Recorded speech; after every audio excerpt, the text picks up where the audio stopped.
For centuries, science has built its narrative on a seemingly unshakable conviction that everything which exists is matter, and that everything which happens is the result of impersonal physical laws.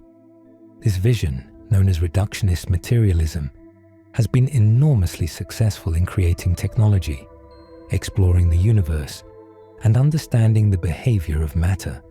But what if this celebrated model is hiding something essential? Federico Faggin, renowned physicist and inventor of the first microprocessor, dared to ask this question with a clarity and courage that few in his field have allowed themselves. Instead of settling for what the prevailing paradigm dictates, Faggin immersed himself in the limits of current science, and from there began to build a radically different model, one that includes what physics has long ignored: consciousness. To grasp why this proposal is so disruptive, we need only glance at one of the most solid pillars of contemporary physics: quantum mechanics. Far from confirming common sense, quantum physics dismantles it. Richard Feynman, one of the most brilliant physicists of the 20th century, expressed it without hesitation. Quantum mechanics describes nature as absurd from the point of view of common sense, yet it agrees perfectly with experiment. So I hope you can accept nature as it is: absurd. This kind of absurdity is not a minor detail. It is a symptom that our understanding is incomplete. Quantum mechanics shows us that particles we assume to be separate can behave as if they are united beyond space and time. Quantum entanglement challenges the very notion of separation, showing that two particles can share a common state instantaneously, regardless of the distance that divides them. How can we explain this if we continue to believe that the universe is made of independent, localized pieces moving like clockwork gears? Roger Penrose, physicist and mathematician, who collaborated closely with Stephen Hawking, was even more explicit in his diagnosis. If we cannot make sense of what quantum theory is telling us, then we need radically new ideas. And that is precisely what Faggin proposes. Not a simple adjustment within the current framework, but a complete transformation of the model. Matter would no longer be regarded as the fundamental substance of reality. In its place, consciousness, with all its subjective richness, would be posited as the ontological foundation of the universe. This perspective also carries a profound cultural weight.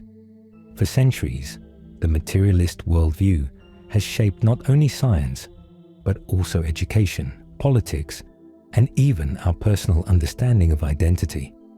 To question its foundation is to challenge a story we have collectively told ourselves for generations.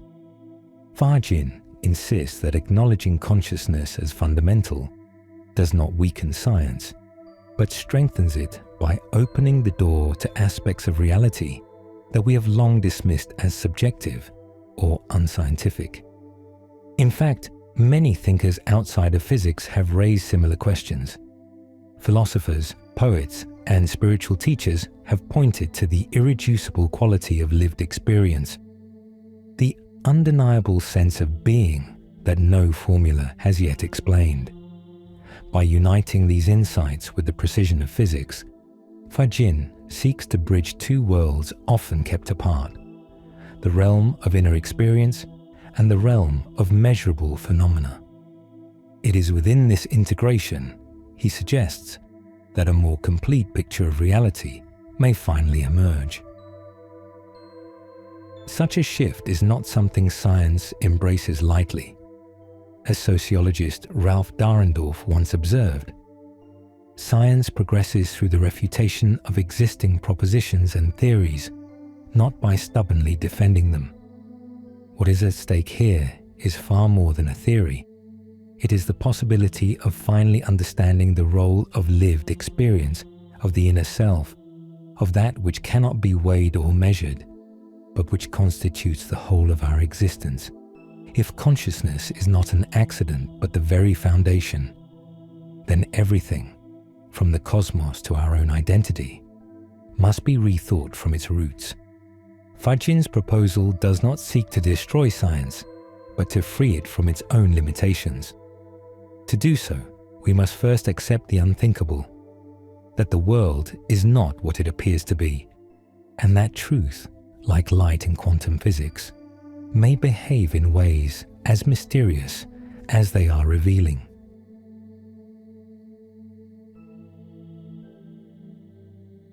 What if the universe were not a machine, but a living mind?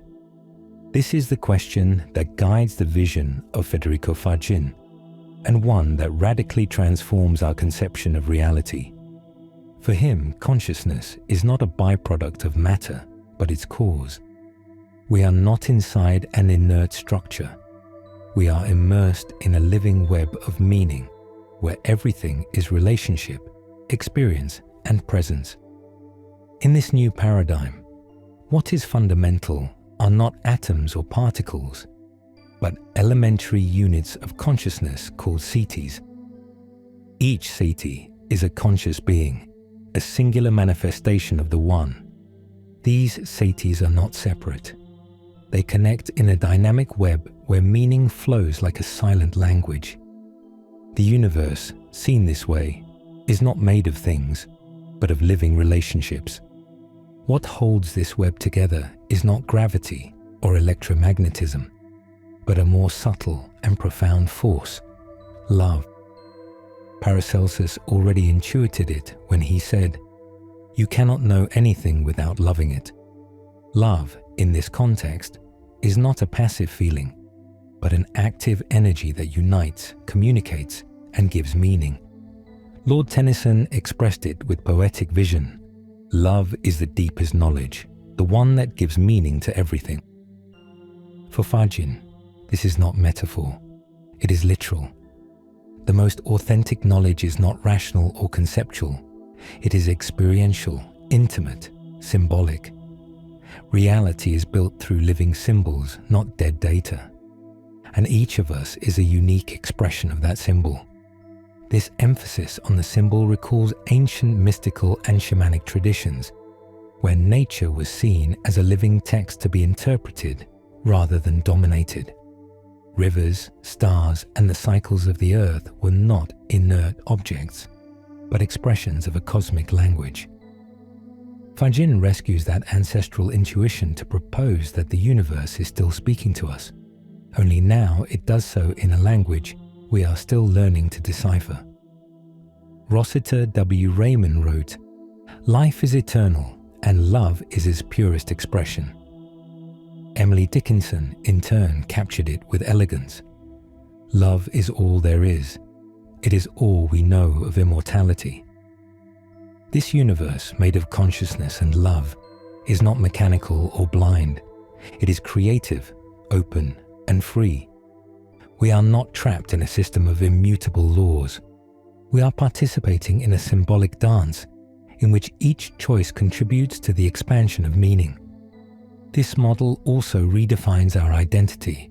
If we are cetes, centers of consciousness in constant relation, then our purpose is not to survive, but to signify. We did not come to dominate reality, but to resonate with it. Understanding this is not just an intellectual change, it is an existential reorientation. To see the universe as a living mind is, at the same time, to rediscover ourselves as its expression. Even from science, some are beginning to perceive these cracks in materialism. Astronomer Alan Sandage admitted, "I cannot make sense of the universe without assuming a creative mind behind it."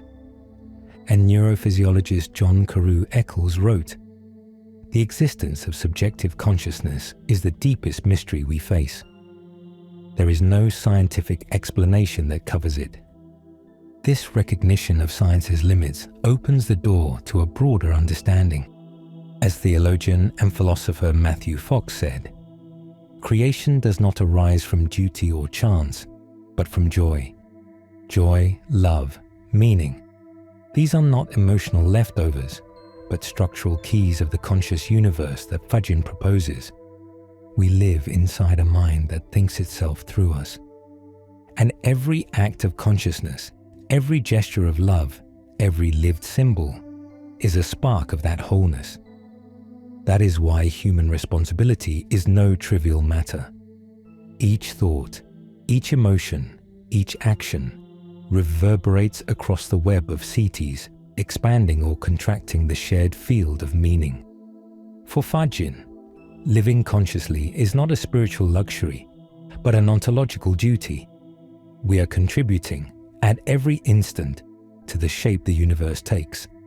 In that sense, our individual life is also a chapter within an ongoing cosmic narrative. When we see the universe as a living mind, everything changes. We are no longer external observers. We are sacred participants in a creation that is still unfolding.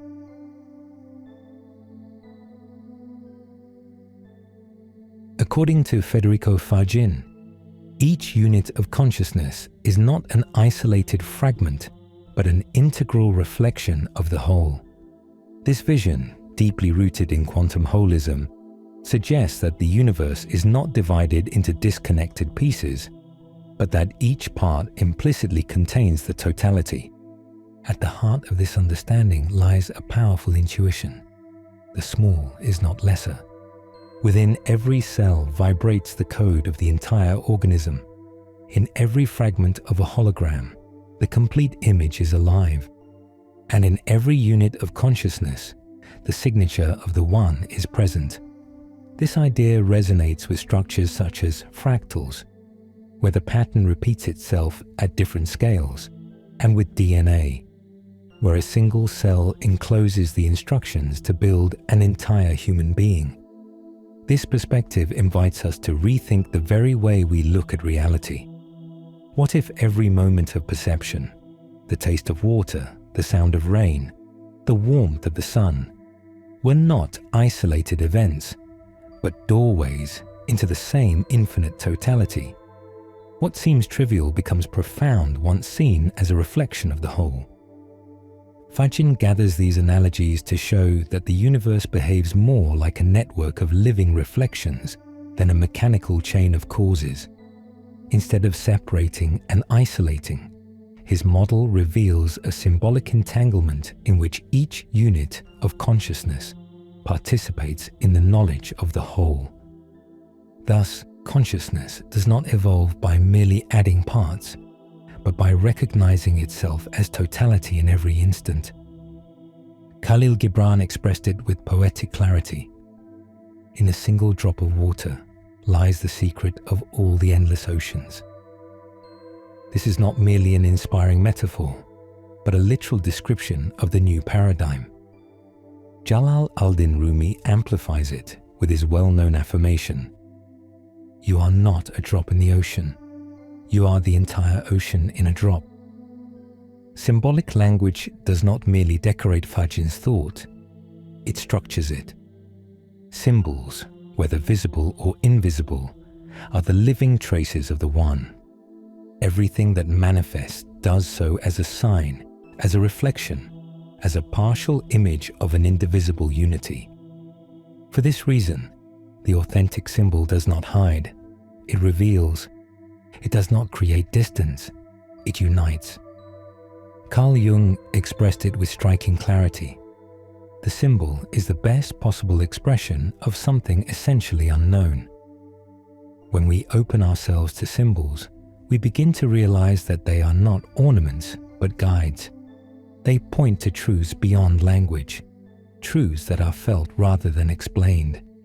A flower does not argue its meaning. It reveals it silently. In that silence, understanding deepens. Under this logic, to know is not to accumulate data, but to uncover correspondences. To see a flower or to gaze at the night sky can be a way of contacting the eternal, if one knows how to look. The symbol is not an affair of the intellect, but of the awakened heart. In the words of Ramana Maharshi, the whole is always present, what changes is attention. This implies that the journey of self-knowledge is not towards something external, but into the depths of what we already are. Each of us carries the full imprint of the universe, but we have forgotten how to read it. This model also redefines how we interpret knowledge, not as external acquisition, but as inner recognition. To know is to remember. To understand is to reconfigure our attention towards unity. From this perspective, even the simplest things, a leaf, a glance, can become a doorway into the infinite. The idealist philosophy of Friedrich W.J. Schelling already anticipated this vision when he defended the unity in multiplicity, that the absolute expresses itself through each particularity without losing its essence. This affirmation is not an abstraction, but the key to reconnecting what has been fragmented: body, mind, soul, universe. Faggin proposes that if each unit of consciousness contains the One, then every encounter, every experience, every symbol is an opportunity to see beyond the form. The secret of the universe is not far away, but right here, hidden in the familiarity of the everyday. Recognizing the whole within the particular transforms not only our understanding of the world, but also the way we inhabit it. We are no longer merely observers of reality. We are carriers of the invisible code that holds it together.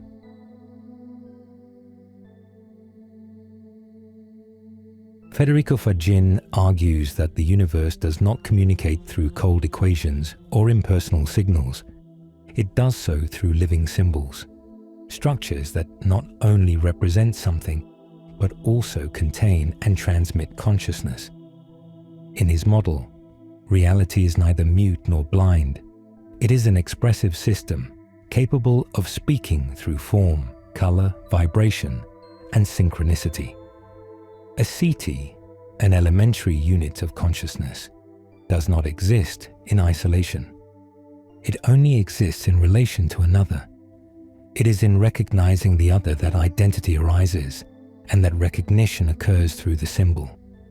Faggin proposes that identity is not something fixed, but a symbolic manifestation that changes in accordance with the relationships we sustain.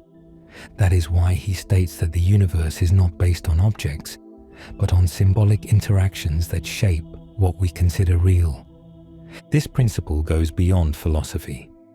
If cetis communicate through symbols, then the patterns we observe as physical laws could be the structured manifestation of that exchange. The laws of nature would not be imposed from outside, but emergent, stable forms that reflect symbolic agreements between multiple levels of consciousness. Gravity, for example, could be seen as a symbolic way of expressing connection and attraction across all planes. In this context, physics becomes language. Every formula, every constant, every law is not only a mathematical description, but a symbolic grammar that reveals how consciousness structures experience. Regularity does not deny freedom, it frames it. The symbol, then, is the bridge between chaos and order, between what flows and what sustains. When we understand that every form is an expression of meaning, we also learn to read reality with new eyes. Every structure, every event, every phenomenon ceases to be something that simply happens and is revealed as a message. Thus, living becomes a form of spiritual literacy, where the entire universe is a living, revealing text. This perspective encourages us to approach daily life with a renewed sensitivity. If every form is a message, then even the most ordinary of encounters, a smile from a stranger, the rustle of leaves in the wind, the rhythm of footsteps on a quiet street, can be seen as symbolic events. They remind us that meaning is not confined to sacred texts or scientific theories. It permeates everything. Here, a profound idea takes on significance, the meaning of the other. At the moment when one ceity recognizes another as distinct but not separate, a symbol arises. And in that act, identity is also born. To be in this model is to signify. To exist is to express. The symbol makes us visible to others and also to ourselves. Seen in this way, spirituality and science cease to be opposing domains. Both are languages that attempt to decipher the same symbolic reality. Where science seeks patterns and equations, spirituality interprets significance and purpose.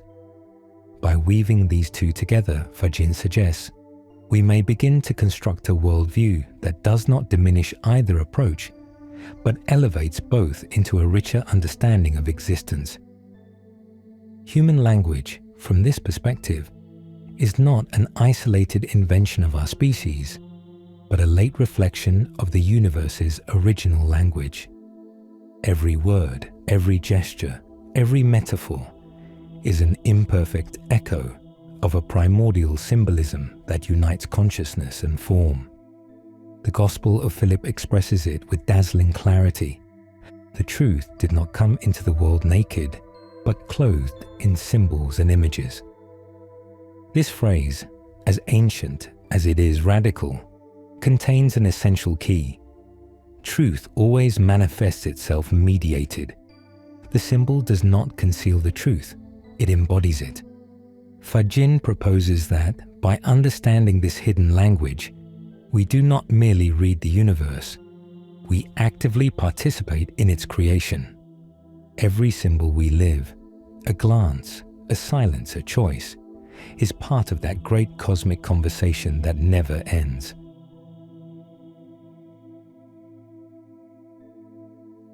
Federico Faggin draws a radical and urgent distinction between two realities that are often confused: the inner dimension of lived experience and its external imitation. In a world increasingly fascinated and even seduced by the rapid progress of artificial intelligence, this distinction becomes essential. Machines are capable of learning patterns, recognizing faces, translating text, and even simulating empathy with astonishing accuracy. But they do not feel, they do not experience, they do not possess an inner life. A unit of consciousness, by contrast, does not simply process information. It lives from within. It has a center, a core, from which it perceives, suffers, loves, and creates meaning. Artificial intelligence may imitate the language of love, but it cannot love. It may predict the appearance of pain, but it cannot suffer. It may reproduce the forms of beauty, but it cannot be moved by them. This contrast can be summarized with clarity in Alfred Korzybski's well-known statement: "The map is not the territory." Artificial intelligence can provide ever more detailed maps, but it can never truly walk the territory. A conscious unit, on the other hand, inhabits it from within. It walks it with skin, with memory, with vulnerability, with soul. Eckhart Tolle captures this dimension from lived experience when he writes, "Pain is the crucible in which consciousness awakens." No machine can cross that threshold. Artificial systems cannot suffer, nor can they transform suffering into wisdom. Conscious beings, however, can, and in doing so, they become deeper, more authentic, more fully awake. Bert Hellinger, in his work with the dynamics of the family soul, reached a similar insight when he affirmed, "Death is not the end, but the passage into a new form of life." This vision requires a comprehension that transcends technical logic. It presupposes an inner life that cannot be coded or programmed. Artificial intelligence may write about grief, but it cannot endure it. It may speak of rebirth, but it cannot die. This difference is not merely philosophical, it is existential. Every day, more decisions are delegated to automated systems justified by their efficiency. But efficiency does not replace meaning.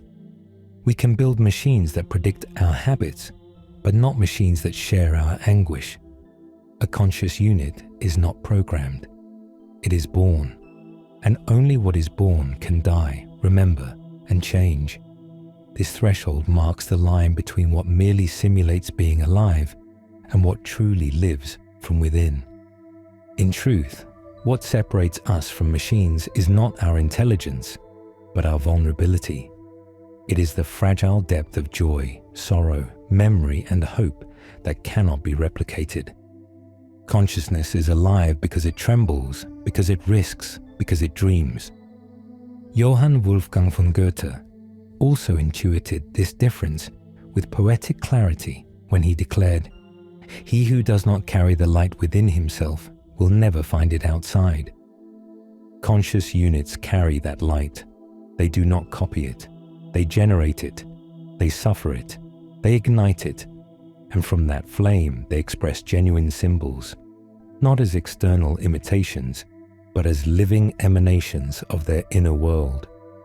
Simulation can be useful, but it can never be equivalent to real experience. To live is not merely to process data.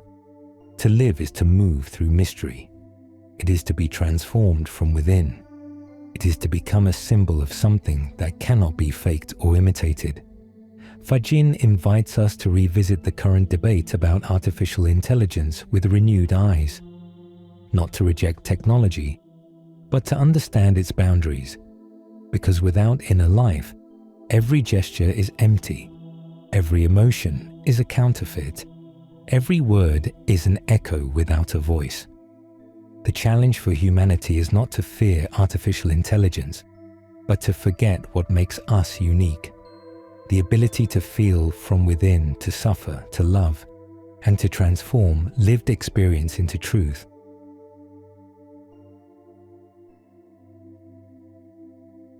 Federico Faggin affirms that direct experience is not merely a trait of consciousness, but its very ontological condition. It is not enough to observe or to describe. In order to be, one must live.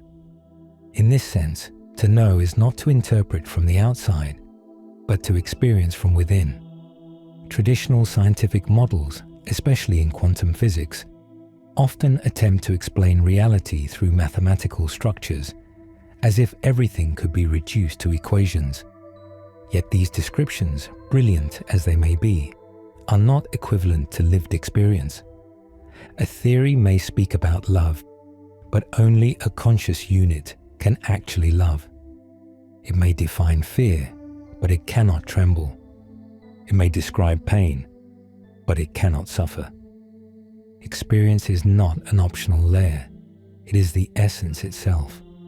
Only through it does reality gain depth, transformation, and meaning. Knowledge that does not pass through lived experience risks becoming sterile, disconnected from the soul. Faggin insists that if we are to understand the conscious universe, we must recognize the primacy of what is lived. A consciousness that does not experience is a contradiction in terms.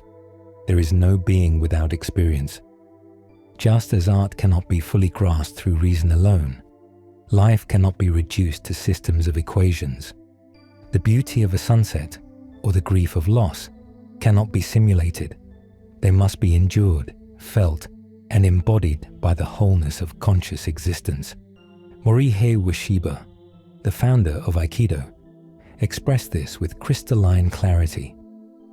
Those who do not experience conflict cannot grow. To flee from confrontation is to flee from the self. This statement resonates deeply with Faggin's vision. To grow is not to accumulate data, but to pass through the fire of life. Every conflict consciously lived becomes inner alchemy, reshaping who we are. Lived experience transforms us because it involves us completely. It unsettles, it challenges, it redefines. There is no true symbol without a body that embodies it. There is no consciousness that is not felt. There is no knowledge without skin. At this level, the difference between the detached observer and the being who actually lives becomes an abyss. And that abyss marks the turning point for understanding what it truly means to exist. Moreover, this recognition demands courage.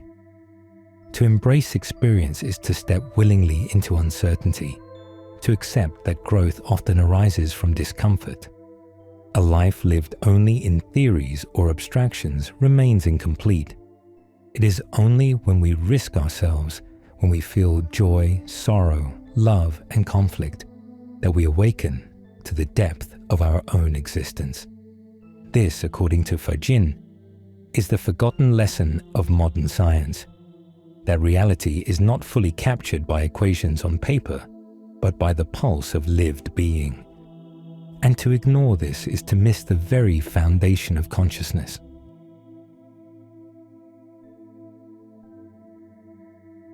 For Federico Faggin, the universe is not a blind machine spinning without direction, but a symbolic expression that explores itself. Each unit of consciousness is a window through which the universe contemplates, understands, and transforms itself. We are symbols within a greater symbol. This vision begins with a profound intuition. The universe is not only matter, but meaning. Particles, atoms, cells, ideas are not mere objects, but levels of encoding. Just as a text carries a message beyond its letters, reality carries a message beyond its forms. In this symbolic hierarchy, from quarks to consciousness, each level adds a layer of interpretation. Matter expresses patterns, life expresses intentions, the mind expresses concepts, and consciousness expresses meaning. Gottfried Wilhelm Leibniz intuited this centuries ago with his theory of monads. Each entity is a microcosm, a reflection of the whole, charged with purpose. This idea also resonates with ancient mystical traditions, which often described reality as a great book written in symbols. For example, the Hermetic maxim, as above, so below, points to the reflection of the whole within every part, echoing Faggin's claim that no fragment is ever truly separate. Modern thinkers too have glimpsed this truth. Physicist David Bohm spoke of the implicate order, a hidden wholeness in which every detail enfolds the totality. These perspectives suggest that the symbolic nature of the universe has been intuited across cultures and eras, long before science could even attempt to articulate it.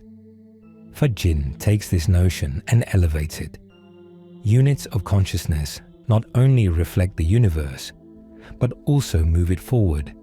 They are its form of self-reading. In every human experience, in every question, in every act of love, in every symbol, the universe recognizes itself. The process is not linear. It is a dance of mirrors where meaning rebounds, refracts, and reinvents itself. And that very process is evolution, not of genes alone, but of meaning. Faggin sees in this dynamic the essence of the mystery, a universe that writes and reads itself at once, that unfolds in order to understand itself, that creates in order to know itself. Walt Whitman, with his cosmic gaze, expressed it from poetic experience. I open my scuttle at night and see the far sprinkled systems, and all I see multiplied as far as my mind can reckon, barely touches the edge of the furthest systems, ever pushing outward and outward, expanding still, outward and forever outward. The universe does not end in what is seen. It expands into the symbolic, the lived, the intuited. In every unit of consciousness, it extends once more, farther, deeper, more conscious. And that concludes our video. If you enjoyed the content as much as we did, don't forget to subscribe so you don't miss a single episode. Leave a comment below. We'd love to hear your feedback and suggestions for future videos. And don't forget to turn on notifications to stay up to date with all our updates. Thanks for being part of our community. See you in the next video.